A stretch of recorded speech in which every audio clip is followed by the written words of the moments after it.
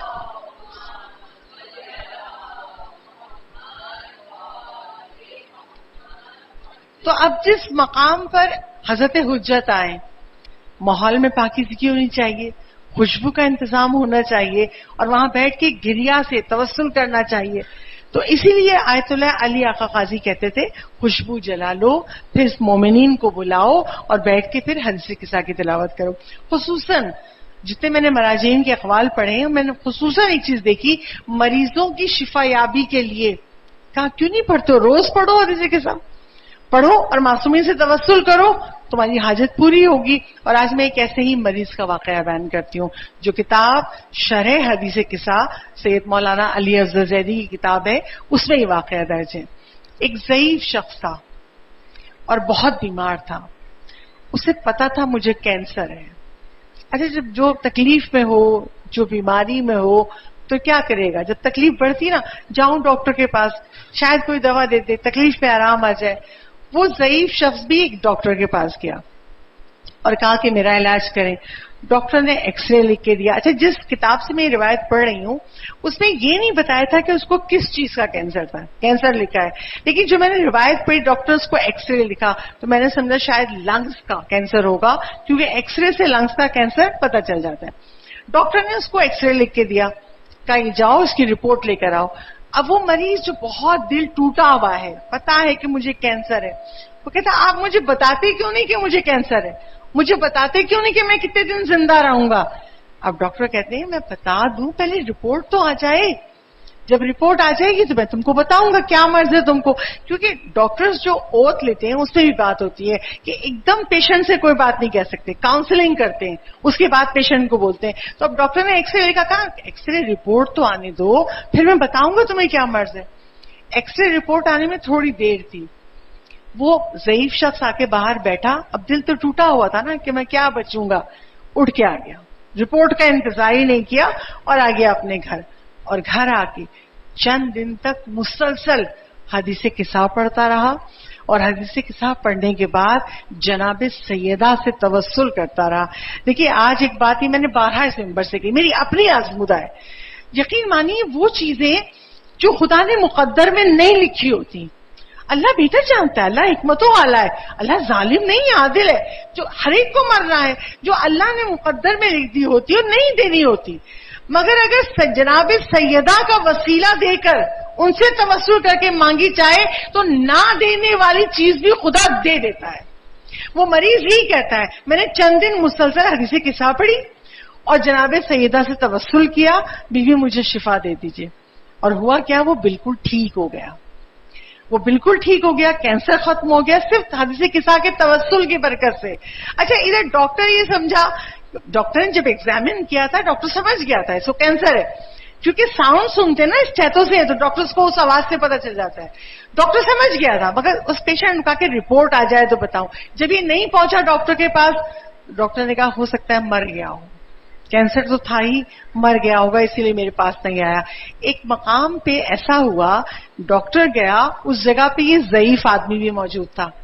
اب ڈاکٹر دوڑ کے اس کے پاس گیا، کیسے ہیں آپ؟ میں بالکل ٹھیک ہوں. کہا آپ کو بیماری تھی نا، کیسے ہیں آپ؟ کہا میں بالکل ٹھیک ہوں. اب ڈاکٹر اس کی شکل دیکھ رہا ہے، اس کی صحت دیکھ رہا ہے، الحمدللہ چہرے پہ بیماری کے اثار نہیں. اس کا ہاتھ پکڑا کہ چلیے میرے ساتھ، لے کے ہاسپٹل میں آیا، ایکس رے کروایا. کہا بیٹھیے میرے پاس. آپ نے کس سے علاج کروایا؟ کہا ان سے علاج کروایا جو لا علاج کا علاج کر دیتے ہیں. اب جب رپورٹ آئی ڈاکٹر کے پاس تو کیونکہ دوبارہ ایکس رے کروایا تھا نا، رپورٹ آئی بالکل کلیئر، لنگس بالکل کلیئر ہے. اب وہ ڈاکٹر حیران، آپ نے کس سے علاج کرا لیا؟ مجھے اس ڈاکٹر کا پتا تو بتائیے، کینسر کا مرض ختم ہو چکا ہے ہی نہیں. رپورٹ میں ہے ہی نہیں. کہا میں تم سے تمہارے پاس سے جانے کے بعد مسلسل حدیث قصہ پڑھتا رہا, جناب سیدہ سے توسل کرتا رہا, اور شہزادی نے مجھے شفا دے دی, میں بالکل ٹھیک ہوں, میں ہاتھوں کو اٹھا کے دعا کرتی ہوں. بارہا جتنے اس وقت فرش عذاب پہ ہیں, جو مجلس سن رہا ہے, جس کے کان میں یہ آواز جا رہی ہے, جو اپنے جس مریض کے لیے پریشان ہے, خدایا اسے صحت کلی عطا فرما. تجھے جناب سیدہ کا واسطہ, ان کی عظمت و طہارت کی قسم ہے, تجھے ہر مریض کو شفا کلی عطا کر دے. عزاداران حسین مرض سے نجات پا جائیں, چاہے جسمانی مرض ہو چاہے روحانی مرض ہو, ہمیں ہر مرض سے شفا دے دیں.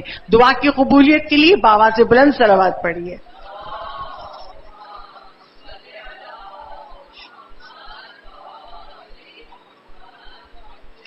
تو جس طرح کلام الہی کا فائدہ انسان کو ہے, اسی طرح کلام معصوم کا فائدہ بھی ہم انسانوں کو ہے.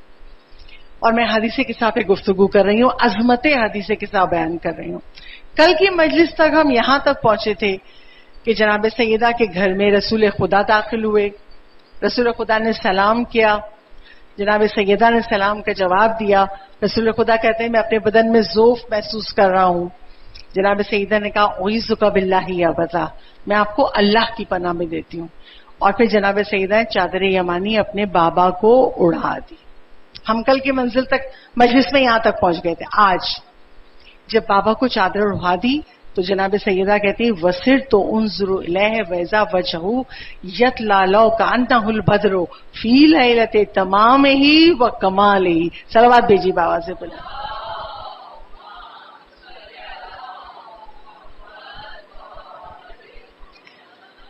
جناب سیدہ ارشاد فرماتی ہیں جب میں نے اپنے بابا کے چہرے کی طرف نگاہ کی تو چاند کامل, چاند کامل کے 14ویں کا چاند کامل ہوتا ہے, کہا میں نے اس چاند کامل کے مانند اپنے بابا کے چہرے پہ نور پایا. میرے بابا کا چہرہ نور سے تمتما رہا تھا. یعنی حدیث قصہ میں اگلا پیغام, ہمارے معصومین نورانی ہیں, اللہ نے ان کو نور سے خلق کیا ہے. اسی لیے رسول ختمی مرتبت احمد مجتبیٰ محمد مصطفیٰ صلی اللہ علیہ وآلہ وسلم صلوات بھیجیے.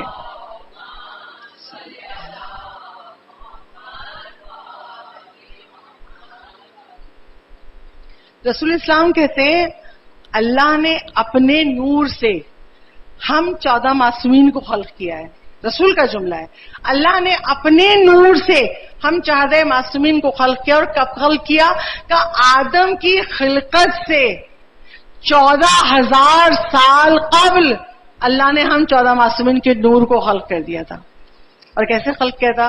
5ویں امام حضرت امام محمد باقر علیہ الصلوۃ والسلام.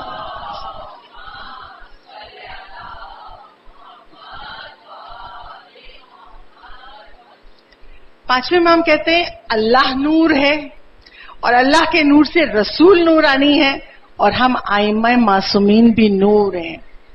دیکھیے جو آیت ہے نا سورہ کہف کی, انا بشر مثلکم, میں تمہارے جیسا انسان ہوں, جو قرآن نہ سمجھ, دیکھیے قرآن بغیر اہل بیت کے سمجھ ہی نہیں سکتے. جنہوں نے اہل بیت کے بغیر قرآن سمجھا انہوں نے کہا رسول ہمارے طرح کے انسان نہیں, رسول ہماری طرح کے کس طرح کے بشری پیکر میں ہیں, مگر اللہ نے ان کو نور سے خلق کیا ہے. وہ نور ہم خاکی, تو یہ نورانی ہستیاں ہیں. اور پانچویں امام کہہ رہے ہیں اللہ بھی نور ہے, رسول بھی نور ہے اور ہم ائمہ معصومین بھی نور سے خلق ہوئے ہیں. اچھا آپ سورہ ایک قرآن کی آیت کا حوالہ دے دوں. قرآن پاک میں سورہ نور اور سورہ نور کی آیت نمبر 35. اچھا یہ بڑی آیت ہے. جب میں یہ شرح حدیث قصہ پڑھ رہی تھی تو میں نے بھی قرآن اٹھایا اور کھول کے دیکھا, بڑی طویل آیت ہے. اور اس آیت کے سینٹر میں ایک جملہ ہے نورن علی نور.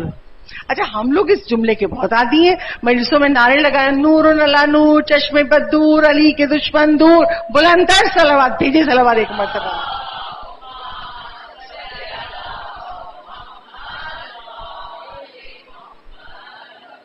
دل بڑا خوش ہوا کہ ہم لوگ نعرے بھی قرآنی لگاتے ہیں. تو جب قرآن میں دیکھا نورن علی نور, کسی نے چھٹے امام سے پوچھا مولا اس کا کیا مطلب ہے نورن علی نور؟ کہا ایک امام کے بعد دوسرا امام آتا ہے, ایک امام جاتا ہے دوسرا امام آتا ہے. نور علی نور سے مطلب امام کے بعد دوسرا امام. میں تو کہوں گی اگر اس آیت کو سمجھنا ہے نا تو علی کی ولادت دیکھ لو.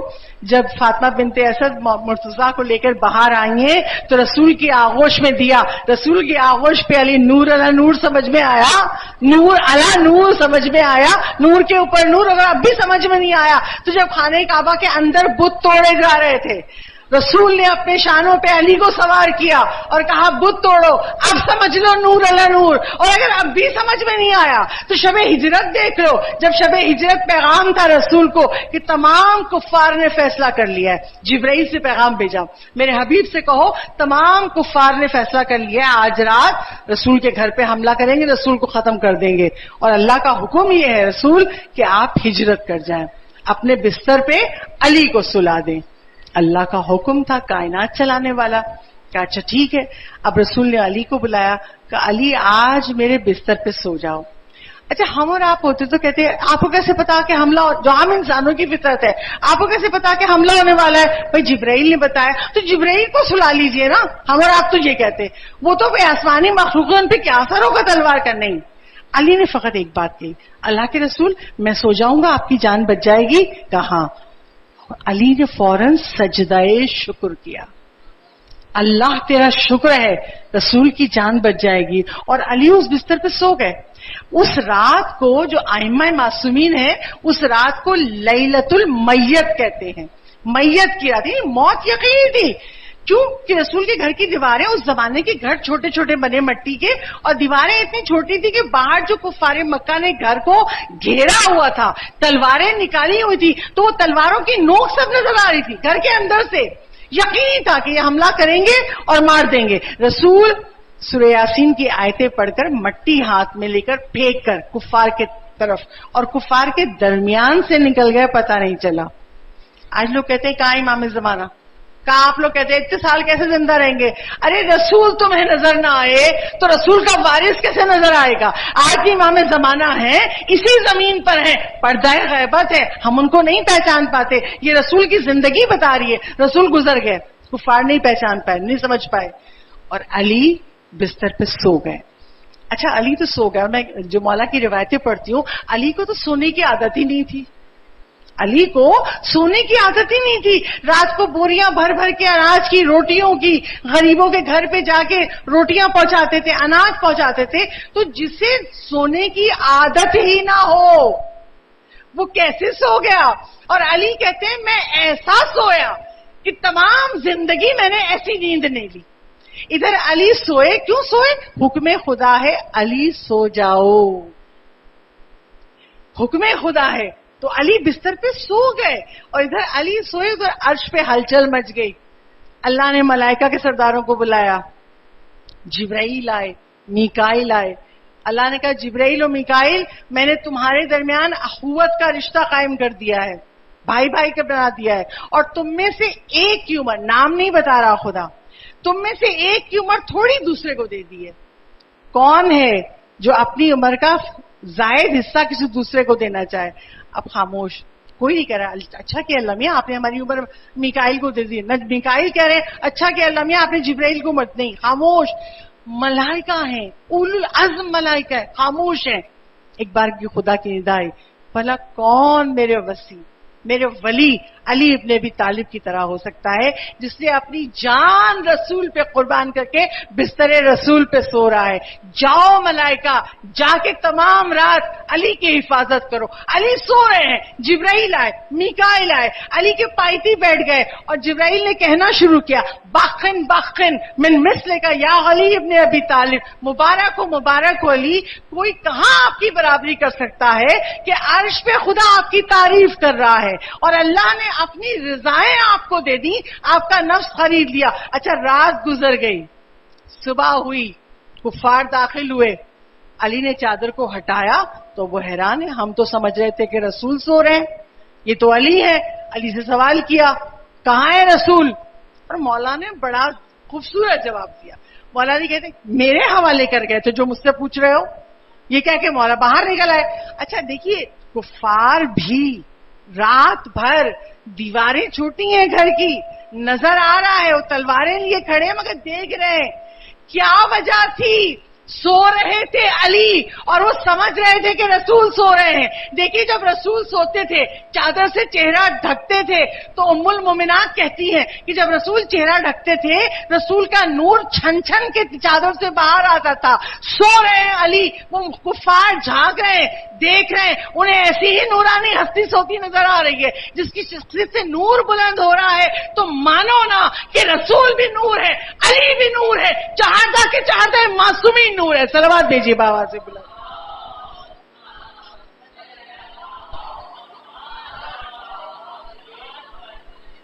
حدیث قصہ میں شہزادی نے ثبوت دے دیا ہم معصومین نور سے خلق ہوئے ہیں. اچھا اب شہزادی نے اگلا جملہ کہا فما کانت الا ساعتوں واذا بولدی الحسن. تھوڑی دیر گزری میرا بیٹا حسن گھر میں آیا اور آ کے کیا کہا السلام علیکی یا اماں, اماں آپ پر میرا سلام ہو. جناب سیدہ نے کیا کہا وعلیک السلام یا قرۃ عینی و ثمرۃ فؤادی. حدیث قصہ کا اگلا میسج بی بی دے رہی ہے بچوں سے کیسے بات کریں. ہم اور آپ بچوں کو میرے خیال میں سب سے زیادہ ہم لوگ گھر میں بچوں کو ڈانٹتے ہیں. کسی کا غصہ ہو بچوں پہ اترتا ہے. اور شہزادی کیا کہہ رہی ہے میرا بیٹا حسن داخل ہوا, مجھے سلام کیا اور شہزادی نے کہا وعلیک السلام یا قرۃ عینی و ثمرۃ فؤادی. اور عجیب بات یہ کہ جب امام حسین داخل ہوئے امام حسین نے بھی سلام کیا تو زہرا نے یہی جواب دیا یا قرۃ عینی و ثمرۃ فؤادی, اے میری آنکھوں کی ٹھنڈک, اے میرے میوائے دل. حدیث قصہ کا پیغام اپنے بچوں سے محبت کرو نا تو انصاف کے ساتھ. جو جواب ایک بیٹے کو دیا وہی جواب دوسرے بیٹے کو دیا. اور ہم اور آپ کیا کہتے ہیں انسان ہے, بشر ہے, ہم لوگ کیا کرتے ہیں جو بچہ زیادہ اوبیڈنٹ ہو قدرتی اس کی محبت زیادہ ہوتی ہے, اس سے بس ایک دفعہ کہو دوبارہ کہنا نہیں پڑتا. اور ایک بچہ ہے بیٹا کر لو, تھوڑی دیر بعد بیٹا کر لو, اچھا بھی کرتے ہیں نا امی کر دیں گے, بیٹا کر لو, پتا ہے 4-6 دفعہ کہیں گے تو تب سنے گا. تو جو ایک دفعہ میں بات مان رہا ہے اس سے ماں کو ایک زیادہ انسیت ہو جاتی ہے. معصومین یہ کہہ رہے ہیں اپنی محبت کا اظہار کرو انصاف کے ساتھ. کیوں؟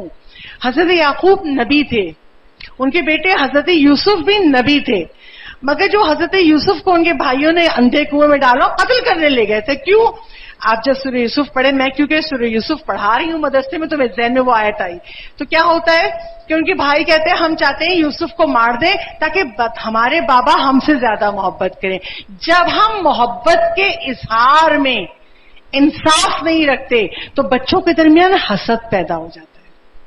اور جناب سیدہ اپنے چاہنے والوں کو یہی سکھا رہی ہیں بچوں سے محبت میں بھی انصاف رکھو.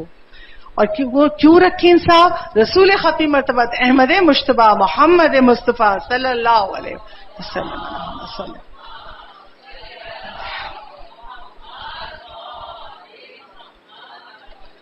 رسول خدا ارشاد فرماتے ہیں اللہ کا تقوی اختیار کرو, اپنے بچوں سے محبت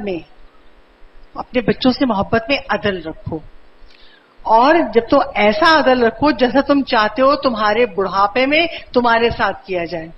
دیکھیے آج ہم اپنے بچے سے جیسا رویہ رکھیں گے نا ویسا ہی وہ ہمارے بچے ہمارے ساتھ کریں گے. ایک سوال کسی کے ذہن میں آیا ہوگا, دیکھیے انصاف الگ چیز ہے, عدل الگ چیز ہے. انصاف کے معنی کیا کہ سب کو برابر برابر, میرے ہاتھ میں اگر 6 بسکٹس ہیں میں سب کو 2 دے دوں, سب کو 2, انصاف ہو گیا. اگر میں دیکھوں کہ کوئی چھوٹا بچہ ہے جس کو بسکٹ نرم کر کے دو تو یہ کھا لیتا ہے, میں اس کو 4 بسکٹ دے دوں, کسی کو 2 دیے, یہ ہے عدل. عدل کیا ہے؟ جو جس چیز کا مستحق ہے اس کو وہ دو. اللہ یہ کہہ رہا ہے, جناب سیدہ حدیث کے سامنے بیان کر رہی ہیں, دل میں کسی کی محبت زیادہ ہو بچے کے کردار کی وجہ سے, مگر اظہار میں انصاف کرو. دل میں محبت ہے, دعا کر رہے ہیں اس کے لیے بھی, جو بچہ بہت دیر بعد سنتا ہے اس کے لیے بھی, یہ جو بچہ نہیں سنتا اس کے لیے بھی, مگر محبت کے اظہار میں انصاف رکھو. اور رسول یہ کہہ رہے ہیں جو سلوک تم اپنے بچوں کے ساتھ کرو گے یہی بڑھاپے میں بچے تمہارے ساتھ کریں گے. اب اگر کوئی ماں اپنے گھر سے باہر کسی کام سے جا رہی ہے, کھانا بنا دیا. مثال سے بات واضح کروں نا تو سمجھ میں آ جائے. کھانا بنا دیا, اب بچے گھر میں ہیں, کووڈ کا زمانہ ہے, اسکول نہیں کھلے, اور بچوں سے کہہ کے گئی دیکھو میں نے کھانا بنا دیا, کچن سے لینا نکال کے کھا لینا, ٹیبل گندی نہیں کرنا. لیکن اگر وہ ساس سسر کو بھی یہی کہے کھانا نکال کے کھا لیجیے گا اور کیا یہ عدل ہوگا؟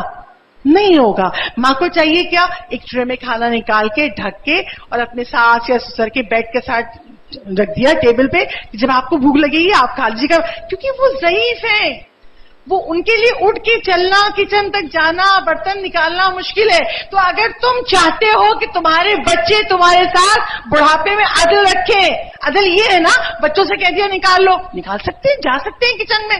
بزرگ کے لیے اٹھنا بیٹھنا چلنا مشکل ہے, تو ان سے کہا کہ ہم آپ کے لیے رکھے جا رہے ہیں. تو جیسا سلوک تم چاہتے ہو آج اپنے بچوں کو سے کرو گے, وہ بچے سیکھ جائیں گے, یہی سلوک تمہارے ساتھ ہوگا.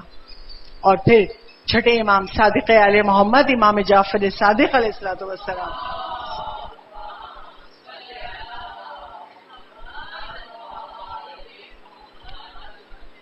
چھٹے امام ارشاد فرماتے ہیں جو اپنے بچوں سے محبت اور الفت کا سلوک کرتا ہے اللہ کی رحمت اس کے ساتھ ساتھ ہوتی ہے. اب ذرا سوچ کے بتائیے ہم میں سے کون ہے جو نہیں چاہتا کہ اللہ کی رحمت کے زیر سایہ ہوں, 24 گھنٹے ہمارے گزرے ہم اللہ کی رحمت کے ساتھ ہوں, اللہ کا فضل ہو ہم پر. تو آسان طریقہ ہے, اپنے بچوں سے محبت کرو, اللہ کی رحمت تمہارے ساتھ ساتھ ہوگی. اور کیسے محبت کریں؟ زبان سے بھی اظہار کرو, دل میں بھی رکھو, اور اپنے عمل سے پروف دو تاکہ بچہ پورے وجود کے ساتھ سمجھ سکے کہ ہاں یہ مجھ سے محبت کرتے ہیں. کیسے؟ رسول نے کر کے دکھایا. رسول ختمی مرتبہ ممبر پہ بیٹھے ہیں مسجد نبوی کے, اور لوگوں کو مسائل بتا رہے ہیں. امام حسین بہت چھوٹے ہیں, مسجد میں داخل ہوئے اور آنے لگے نانا کی طرف. اب آپ کو پتا ہے عربی لباس پوری ابا ہوتی پہنی ہوئی ہے. ایک بار کی امام حسین کا پیر ابا میں الجھا, اس سے پہلے کہ امام حسین گرتے رسول ممبر سے اترے, دوڑتے ہوئے جا کے امام حسین کو پکڑ لیا.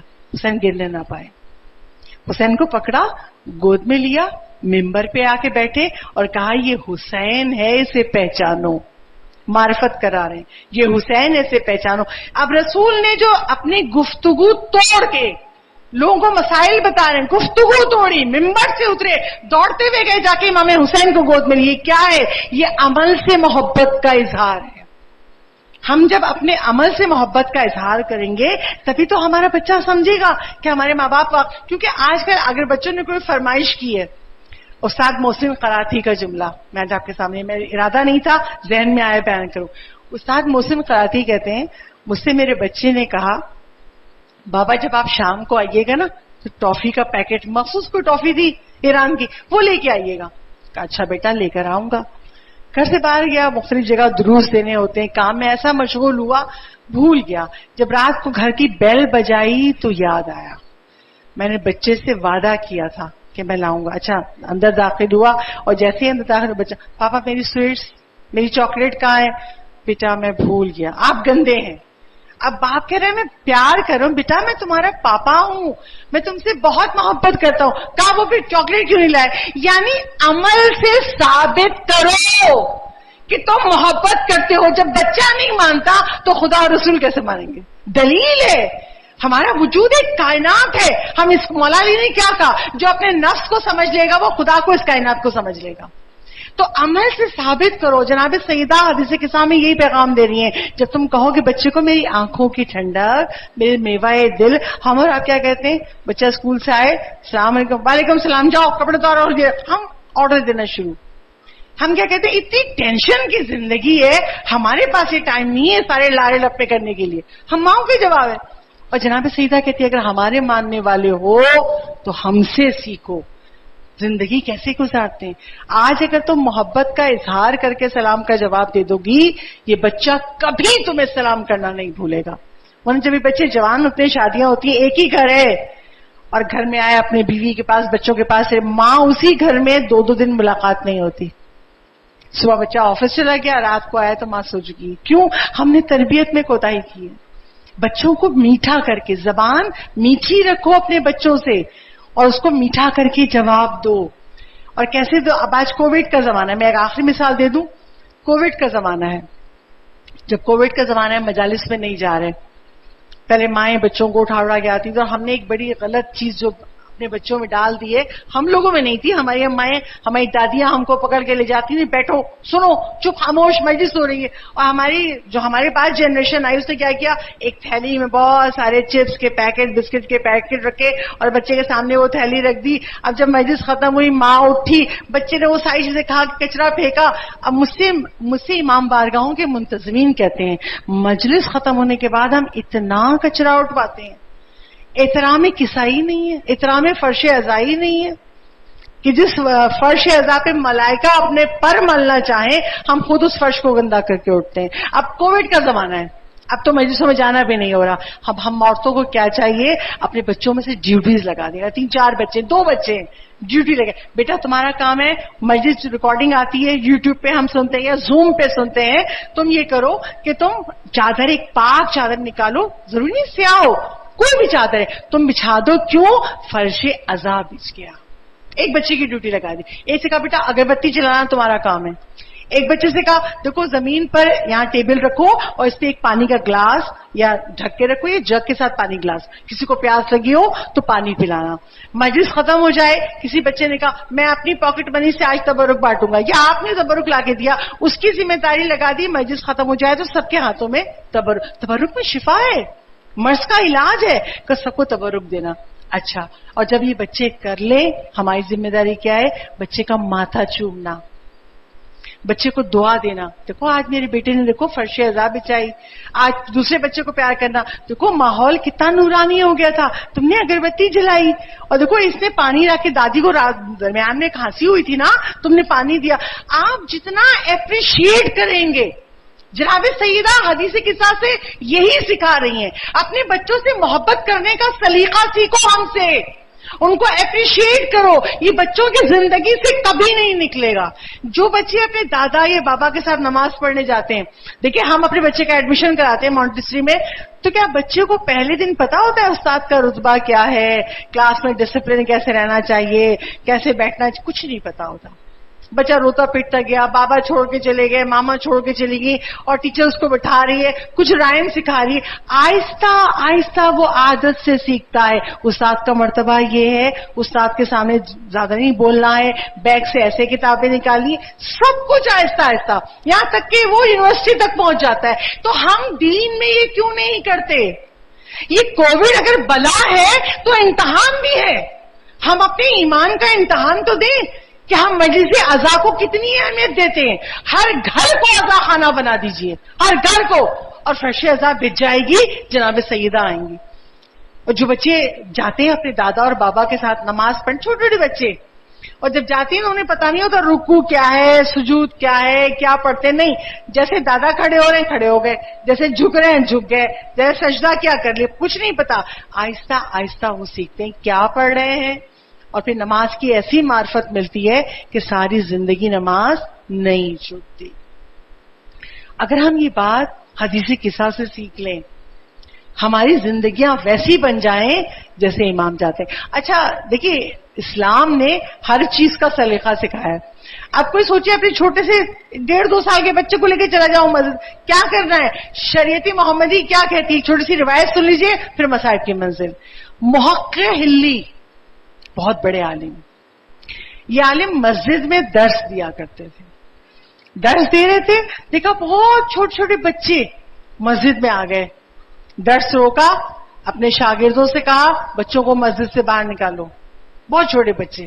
دیکھیں اسلام میں اگر آپ بہت چھوٹے بچے, میں آج کی زبان میں بولوں, جو پوٹی ٹرین نہیں ہوتے, جن کو پیشاب پخانہ نکل جائے پتہ نہیں چلتا, ایسے بچوں کو مسجد میں لے جانا مکروہ ہے. اور جو بچے سمجھدار ہیں ان کو مسجد میں لے جانا مستحب ہے. اب محقق ہلی نے اپنا درس روکا اور اپنے ایک شاگرد سے کہا بچوں کو مسجد سے باہر نکالو. بہت چھوٹے بچے تھے, پوٹی ٹرین بھی نہیں ہوں گے, نکال دیا. سوئے رات کو, خواب میں امام زمان آئے, اور امام زمان کہتے ہیں ہلی تم نے بچوں کو مسجد سے کیوں نہیں نکالا؟ ابھی امام نے سوال کیا, آنکھ کھل گئی. اگلا دن آیا, پھر پڑھا رہے ہیں, پھر وہ چھوٹے چھوٹے بچے آ گئے, پھر اپنے شاگرد سے کہا جاؤ بچوں کو مسجد سے باہر نکالو، فوراً نکالو، نکال دیا. پھر رات کو سوئے، خواب میں امام زمان آئے، تم نے بچوں کو مسجد سے باہر کیوں نکالا؟ تیسرا دن آیا، پھر پڑھا رہے ہیں، پھر بچے آئے، پھر نکال دیا. جب تیسرے دن امام زمان آئے تو ہلی وہ کہتے ہیں مولا آپ آتے رہیں گے، پوچھتے رہیں گے، میں نکالتا رہوں گا، اس لیے کہ میں اسلام کا اصول کیسے پلٹ دوں؟ یہ دین جو 12 اماموں کی امانت ہے، 1,24,000 انبیاء کی امانت ہے، اگر میں اپنے خواب کو حجت بنا لوں تو دین کا اصول بدل دوں تو پھر کتنے جھوٹے خواب دینے والے آ جائیں گے اور وہ دین کا تہس نہس کر دیں گے. میں دین کو بچانا چاہتا ہوں. اسی وقت امام زمان نے خواب میں کہا انتا محقق، تم امتحان میں کامیاب ہو گئے، تم محقق ہو. اس لیے ان کا نام تھا محقق ہلی. تو اسلام نے ہمیں سب بتایا ہے، بشرطے ہم اسلام سے سیکھیں، اپنی ماں باپ کی دعائیں لیں. اچھا یہ اجر کیا ہے؟ ایک آخری چیز دیکھیں، میں تو ہمیشہ کہتی ہوں، شاید آپ لوگوں کو لفظ اچھا نہ لگے، میں کہتی ہوں ہم انسان بہت لالچی ہیں. کیسے؟ اللہ نے ہر عمل کا ثواب رکھا. باتھ روم میں جاؤ تو یہ پاؤں کو پہلے رکھو، لباس پہنو تو یہ رکھو، ٹوائلٹ میں جاؤ تو یہ پڑھو، گھر کے باہر نکلو تو یہ پڑھو، نئے لباس، یعنی ہر چیز پہ اللہ نے اجر و ثواب رکھا. یہ کرو گے تو یہ ثواب ملے گا، یہ کرو گے تو اتنا اجر و ثواب ہے. تو یہ بچوں سے محبت سے بات کرنے کا کیا ثواب ہے؟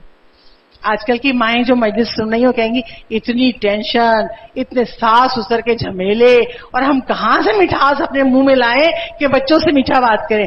اب جو میں اجر بتا رہی ہوں نا، اس کے بعد آپ کے منہ سے شیرینی گھلے گی. اجر کیا ہے؟ صادق آل محمد امام جعفر صادق علیہ الصلوۃ والسلام.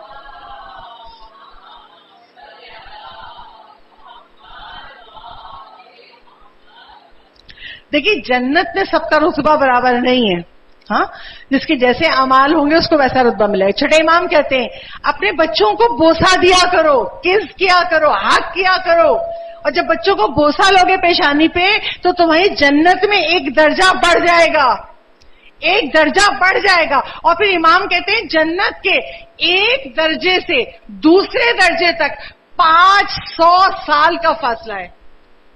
اور 500 سال یہاں کے بھی نہیں، عرش کے. تو یہ فاصلہ کیسے ختم ہو سکتا ہے؟ بچے کو پیار کیجئے، آپ کا ایک بوسہ آپ کا ایک درجہ بڑھا دے گا. 500 سال کا فاصلہ ایک پیار میں. ہے کوئی ایسا خدا؟ ہے کوئی رب ذوالجلال جیسا جو زندگی اور آخرت بھی اتنی آسان کر دے؟ اپنے بچے کو محبت سے پیار کرو، جنت پہ ایک درجہ بڑھتا جائے گا. اور ماں کی دعا، ماں کا پیار، ماں کی دعا انسان کو کیا کیا عطا کر دیتی ہے. روایت پڑھ لیجئے اور مسائل کے مزے کا سنا دوں آپ کو روایت. محمد علی ترمذی، ترمذ میں رہنے والا ایک شخص محمد علی ترمذی جوان تھا.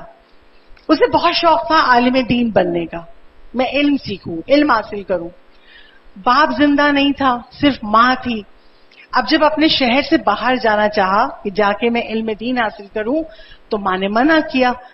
تم مجھے چھوڑ کے جا رہے ہو، میرا کون ہے؟ باپ بھی تمہارا زندہ نہیں ہے، میرے کام کون کرے گا؟ ماں بہت بضد ہوئی. اس کے ساتھ دوست بھی جا رہے تھے، دوست چلے گئے اور یہ رونے لگا. اب تو میں جاہل رہ جاؤں گا. اب اماں نے مجھے جانے نہیں دیا. کیا کیا؟ اپنے باپ کی قبر پہ آیا اور اپنے دل کا بوجھ ہلکا کرنے. اور بابا مجھے اماں نے جانے نہیں دیا. اماں کہتی میرا کام کون کرے گا؟ میرے پاس کون ہے؟ تم ایک واحد اولاد ہو میری، اور میں نہیں جا سکا بابا، میں تو اب جاہل رہ جاؤں گا، میرے دوست عالم دین بن کر آئیں گے. ابھی یہ بول ہی رہے تھے کہ ایک بزرگ نورانی شخصیت قریب آئے. کیوں رو رہے ہو؟ کہا میں علم سیکھنے نہیں جا سکا. مت پریشان ہو، میں تم کو پڑھاؤں گا. اور وہ بزرگ ہستی روز آنے لگے، پڑھانے لگے. اور یہ اپنی اماں کا بھی کام کرتا ہے، اماں کے لیے لکڑیاں کاٹ کے لے جاتا ہے، اماں کی جو ماں کہتی ہے وہ ہیلپ کرتا ہے، اور ماں دعائیں دیتی ہے. ماں بھی راضی اور اس کی علم کی پیاس بھی بجھ رہی ہے. کچھ عرصے تک یہ اسی طرح علم سیکھتا رہا. وہ بزرگ آتے تھے اور اس کو علم سکھا کے چلے جاتے تھے. ایک دن ایسا ہوا جو دوست عالم دین بننے گئے تھے وہ پلٹ کے شہر میں آئے اور اسی کے پاس آئے اور آ کے کہا ہمیں اس مسئلے کا حل بتاؤ. اب یہ حیران، پڑھنے تم گئے تھے، عالم دین تم بن کر آئے ہو اور مجھ سے پوچھ رہے ہو. میں تو تمہارے ساتھ گیا بھی نہیں. کہا ہاں اس لیے پوچھ رہے ہیں. جب ہم نے یہ مسئلہ اپنے استاد سے پوچھا تو ہمارے استاد نے کہا ترمذ میں ایک جوان رہتا ہے وہ اس مسئلے کا جواب دے گا اور وہ جوان تم ہو, اس مسئلے کا جواب دو. اب محمد علی ترمذی کو یہ مسئلہ بڑا آسان تھا, اس نے جواب دے دیا اور وہ دوست چلے گئے. اب یہ حیران, یہ جو وہاں سے سیکھ کے آئے یہ مجھ سے پوچھنے آئے.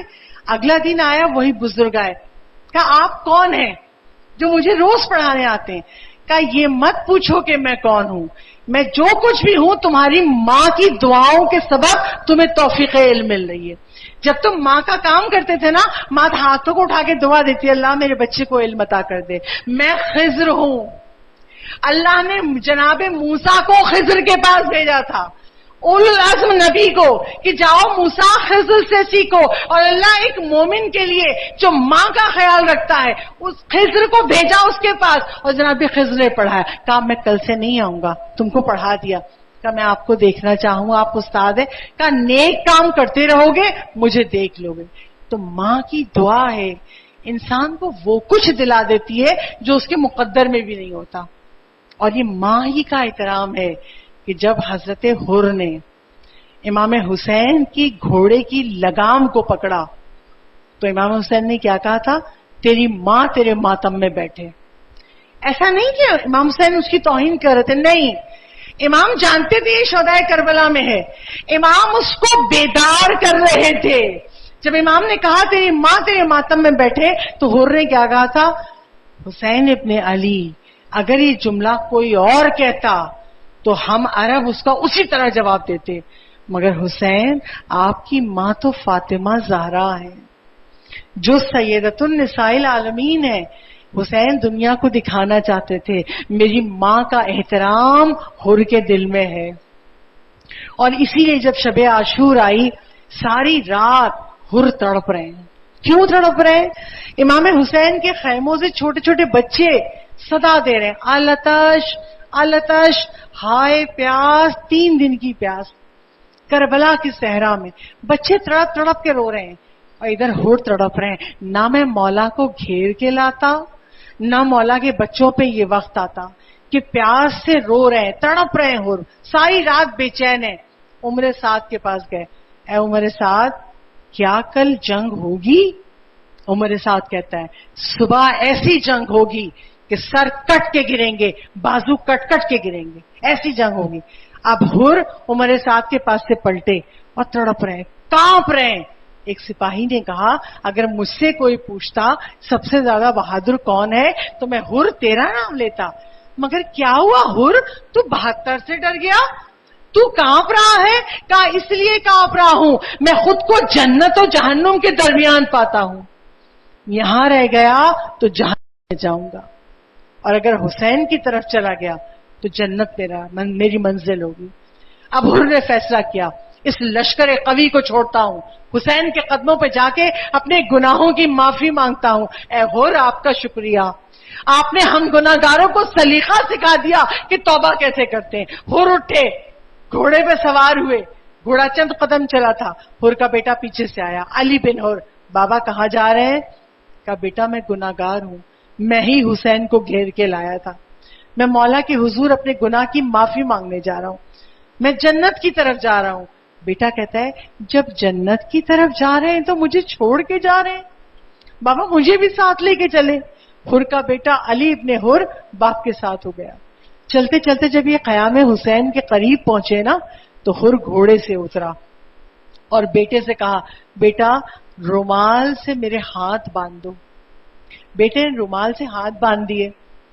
اب باپ نے کہا بیٹا ابا کا دامن میرے چہرے پہ ڈال دو, میں اپنا گناہگار چہرہ لے کے حسین کے سامنے جانا نہیں چاہتا. چہرے کو ڈھک دیا, ہاتھ بندھے ہوئے, حر زمین پہ چل رہا ہے. چلتے چلتے ایک بار حر کے کانوں میں آواز آئی اللہ اکبر.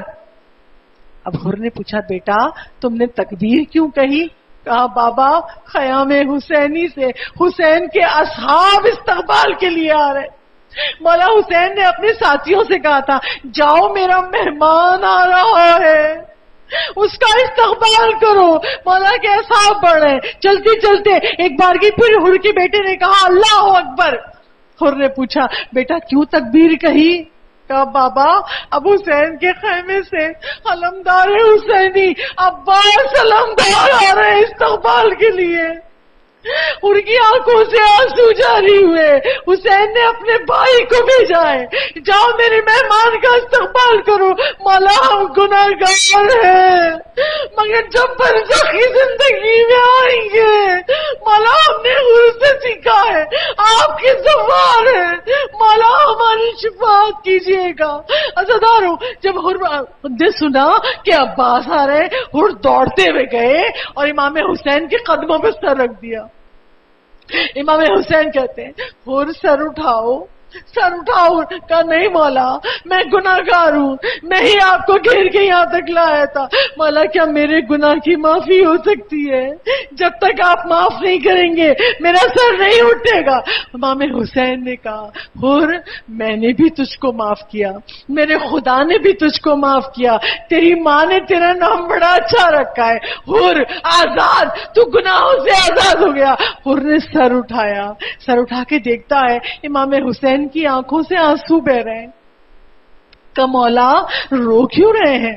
کہا حر اس لیے رو رہا ہوں کل جب تو دشمن بن کے آیا تھا تو میں نے حق مہمانی ادا کیا تھا تجھے پانی پلایا تھا مگر آج حسین اتنا غریب ہو گیا کہ آج تو مہمان بن کے آیا ہے میرے خیمے میں ایک قطرہ پانی نہیں ہے کہ میں ایک گھونٹ پانی سے تیری مہمان نوازی کر سکوں تیری خاطر کر سکوں. حر کہتا ہے مولا میری خاطر کرنا چاہتے ہیں؟ کہاں حر میں تیری خاطر کرنا چاہتا ہوں.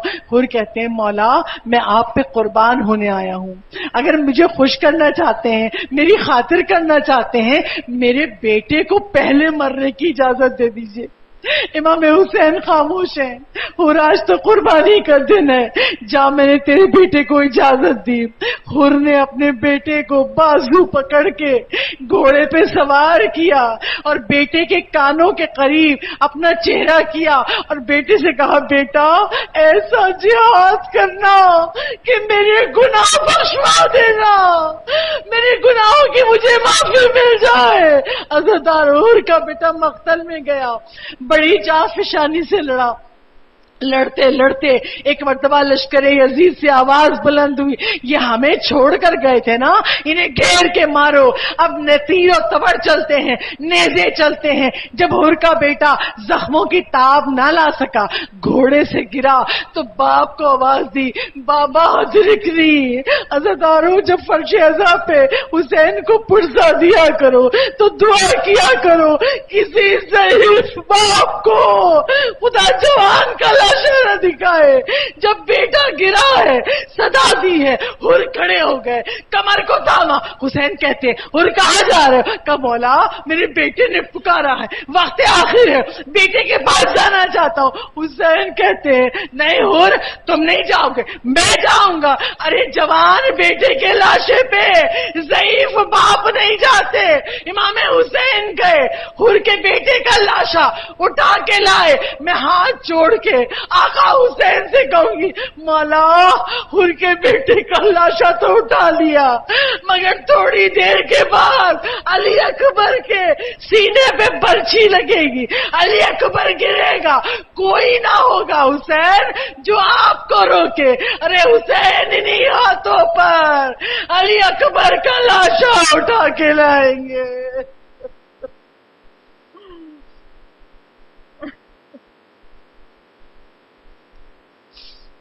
الا لعنت اللہ علی القوم الظالمین وسيعلم الذین ظلموا ای منقلب ینقلبون.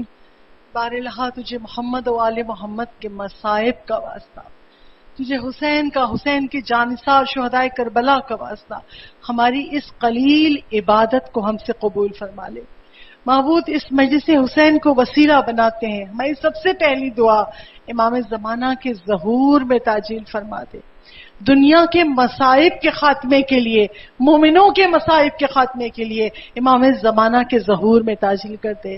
مولا یہ مجلس جہاں جہاں جو سن رہا ہے اور جو چند خواتین یہاں بیٹھی، ان سب عزاداروں کی بھی دل میں جو جو حاجت ہے خدا غیب سے پورا کر دے۔ جو بیمار ہو اسے حسین کی بیمار بیٹی فاطمہ صغرا کا واسطہ شفائے کلی عطا فرما دے۔